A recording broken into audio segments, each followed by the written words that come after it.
in essence to save time, since I already did half of this and then realized I wasn't recording. We're going to try to do this a little bit faster. This is, just a reminder, this is August 2012. This is going to be numbers 31 through 39. Scientific notation. The thing you have to remember about scientific notation is it's always in the form of one number to the left of the decimal, and then whatever's here, doesn't matter how many numbers you get here, but only one number can go to the left of the decimal. And then you're going to get times 10 to some value. If this value is negative, that means it's going to be a small number, less than 0. Or not less than 0, but small number close to 0.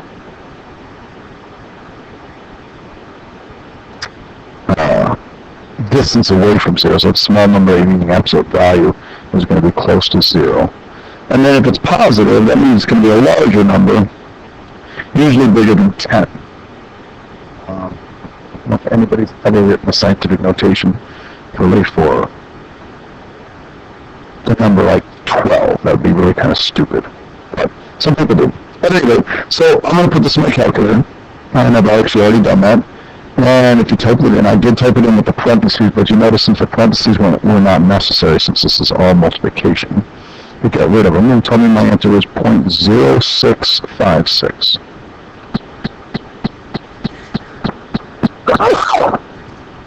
Sorry. So 0.0656 is my answer. And so, again, we only need one number to the left of the decimal. This is a small number, so I will put this 6 here. So I get 6.56 times 10 to the... I move the decimal once, twice, so I know I have to have a 2 there, but because this is a small number, close to 0, it's not negative, it's just close to 0, I need to have a negative number there.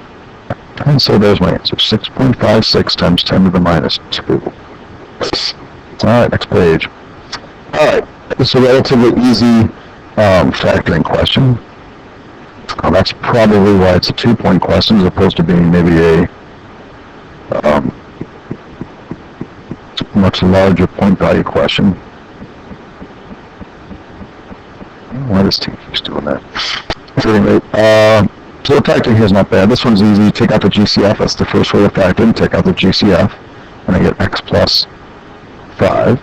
This factoring is relatively simple too.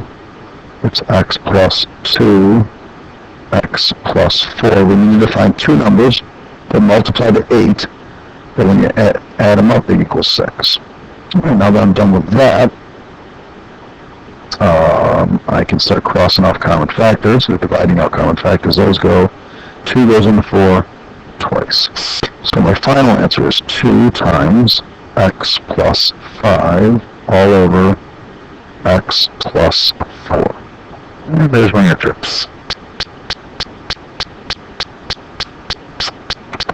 Okay. Next question. Alright, so this one is wants you to graph an exponential function. So you should be putting this in your calculator.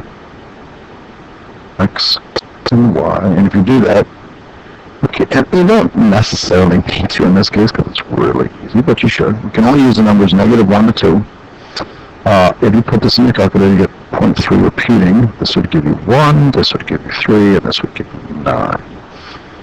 3 to the -1, you'll recall, is really equal to 1/3. And the negatives, take them and put them down in the denominator.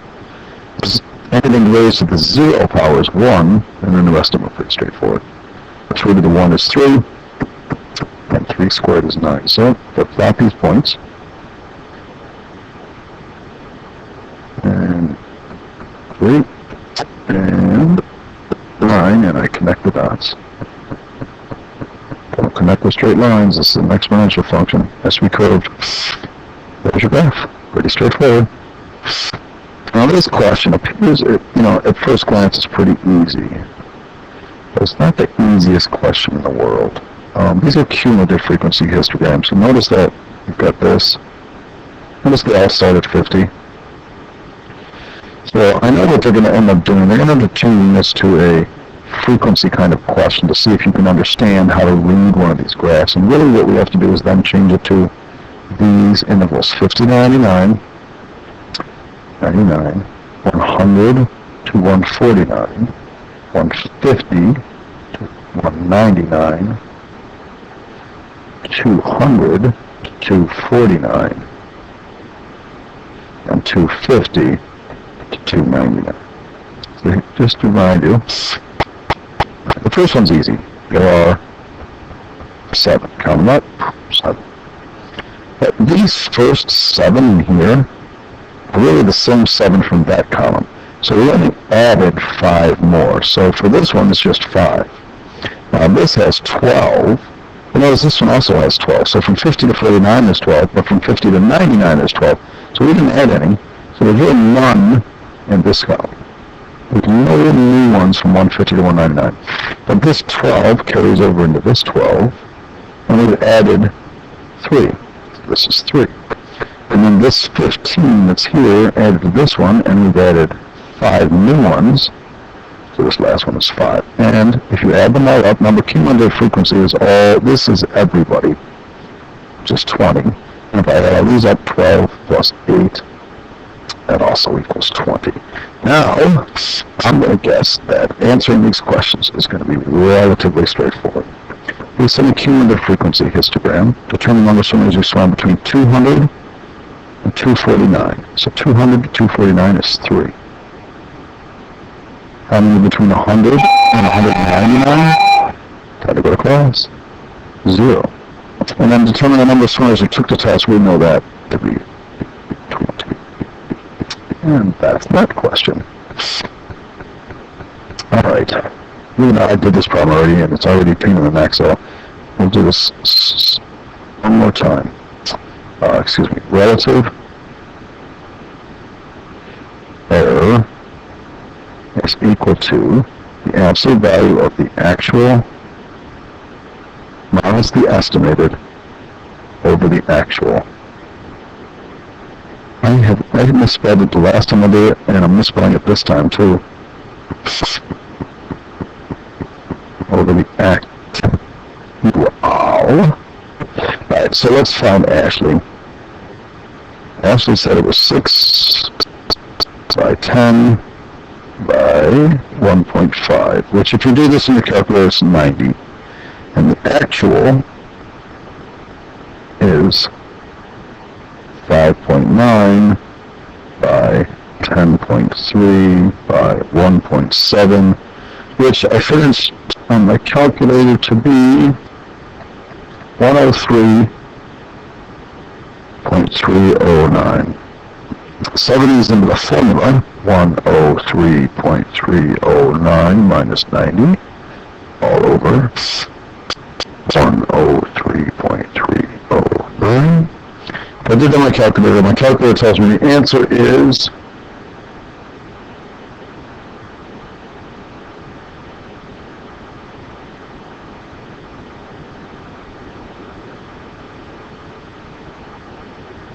I don't have any calculator anymore. Now I gotta do it again.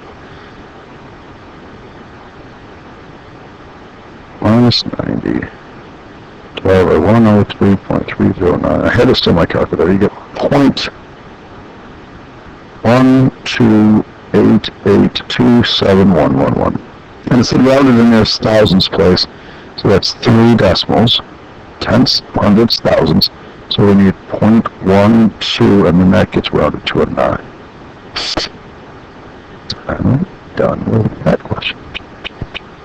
This one's relatively straightforward too. I think we did this the other day in class. This is equal to y, and this is equal to y. So we set them equal to each other. 2x plus 1 equals x squared plus 2x minus 8. Since this is a quadratic, we need to set it equal to 0 and probably do some factoring. So subtract 2x. Also subtract the 1 and bring it over. This side now is 0. These cancel. So get x squared minus 9. Which factors to easily. X plus 3, difference of perfect squares. X minus 3. And I get x equals negative 3 and x equals positive 3. But don't start there. If you read the directions, it doesn't say right here solve for all values of x and y. You can't stop at just the x value. You actually have to figure out what the y values are too. The easiest way to do that is to plug right back into the linear equation, which is 2x plus 1. So 2 times negative 3 plus 1 for y equals negative 6 plus 1 is negative 5.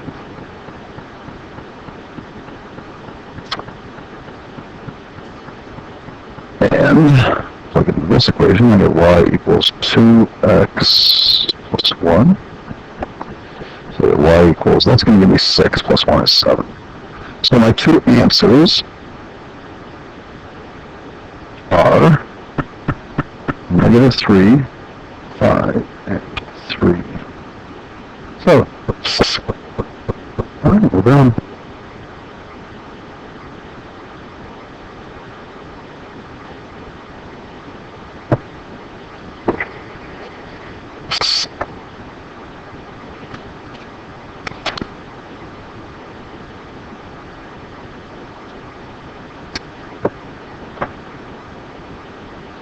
First, second, and third prices. First prize choice is a car of $2,000 cash.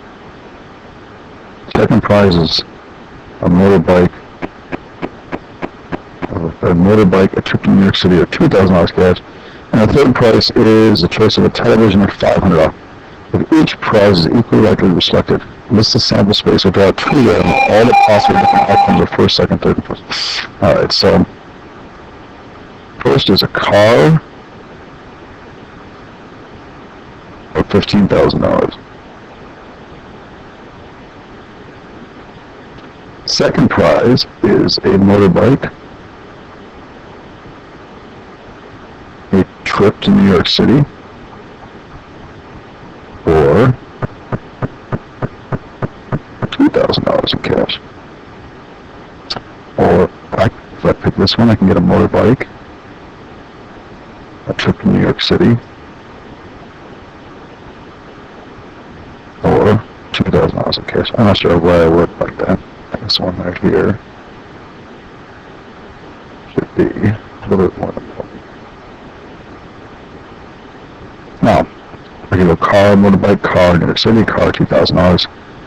So this represents first place, this represents second place. Now, off each of these, I can have TV of $500. So TV, $500. TV, $500. TV, $500. TV, $500. TV, $500. No more on that one. And then finally a TV for $500.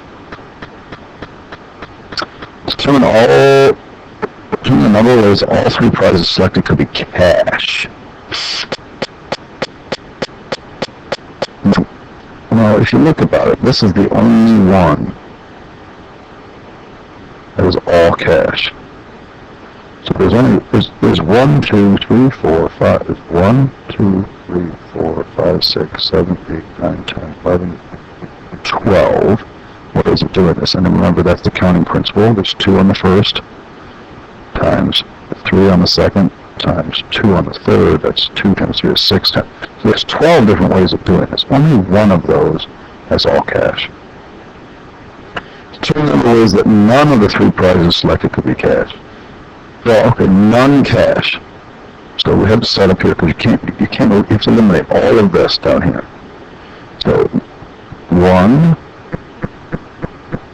2, that's it. 2 different ways because this has cash. 2. Okay, moving on. Almost done.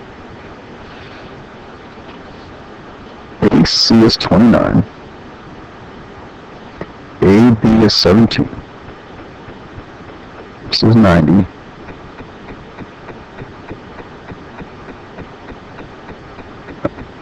AC. This AC is up here. So some old horse caught another horse taking oats away. So we want to find the measure of angle BAC to the 500 degrees and measure of angle BAC to the nearest degrees.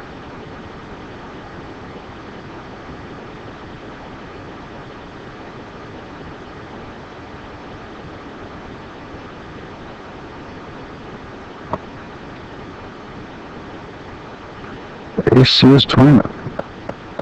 OB is 17, and 100 degrees in the measure of angle BAC. Alright, so whatever it was, color. This would be opposite. This would be hypotenuse. This would be adjacent. So I'm going to use opposite. I'm going to use adjacent and hypotenuse. So that would be cosine. So cosine x is equal to adjacent over hypotenuse. 17 over 29. And don't forget, we're going to slide this up front. So when we move it to the other side, it becomes cosine -1, or the inverse cosine function, 17 divided by 9.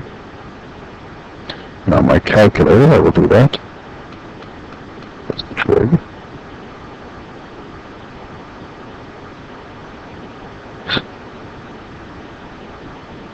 Inverse cosine of 17 divided by 29.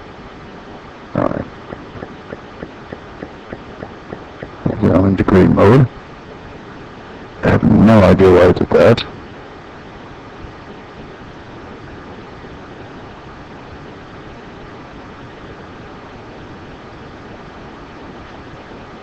I think I'm in radian mode, so I have to check the mode I'm in, unfortunately. So I have to go home, go into 5, document settings. Yeah, see this right here? That's the crap mode. I don't know why it does that. Degree mode, I'll make that default. Alright, so let's try this again. I actually typed it in again. What in the hell is that?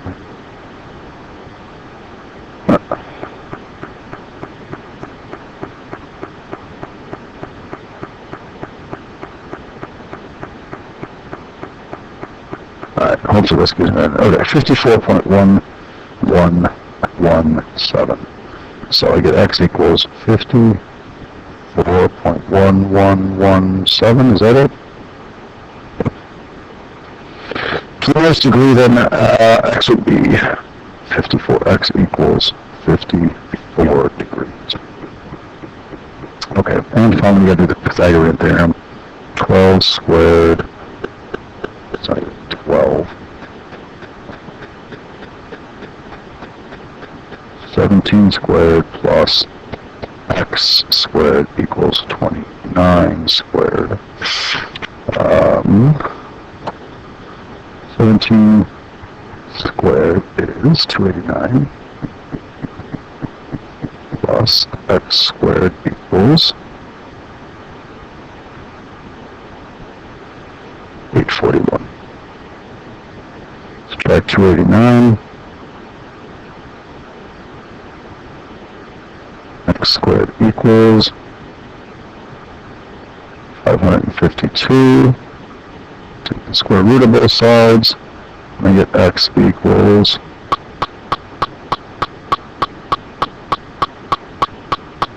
23.4946. Boy, they're really being not nice to you. This rounded to the nearest inch is 23. So there is your answer. In order to round the nearest, this is the only one we're going to look at. We don't even look at these. So the answer is 23. Here are the last problem. Here, oh, here we go. Inequalities. And I don't have a straight edge, so it's going to look sloppy. Let me copy these down here. Y plus x greater than or equal to 3. And 5x minus 2y greater than 10. Alright, the first thing you got to do is graph these things. So you have to solve for y. So you get y greater than or equal to negative x plus 3. That's a y-intercept of 3. And a sub of negative 1. So we're going to come down 1, right 1. Down 1, right 1. Down 1, down 1, right 1. Don't forget with inequalities, before you start graphing, before you start drawing things, you're going to get, you have to decide whether or not it's going to be solid or dotted line. In this case, it's got an equal to, so it's going to be solid line. So I have no straight edge, and I'm writing in the air, so this is very difficult. Best I can do. On the day of the test, you have a nice straight edge. And greater, that means we're going to pick numbers that are greater than this line or going up.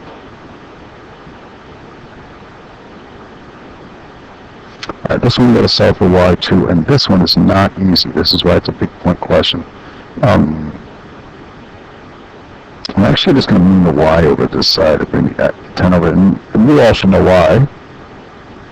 That's correct, because the y is negative, and we don't like that. So we're going to get 5x minus 10. Notice it's negative 10 now. Is greater than 2y.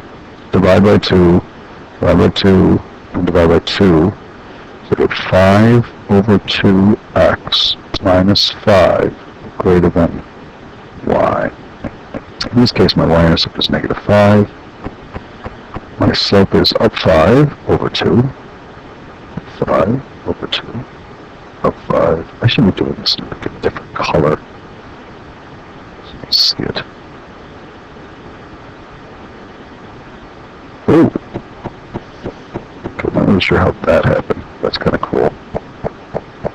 Where did I go? That one.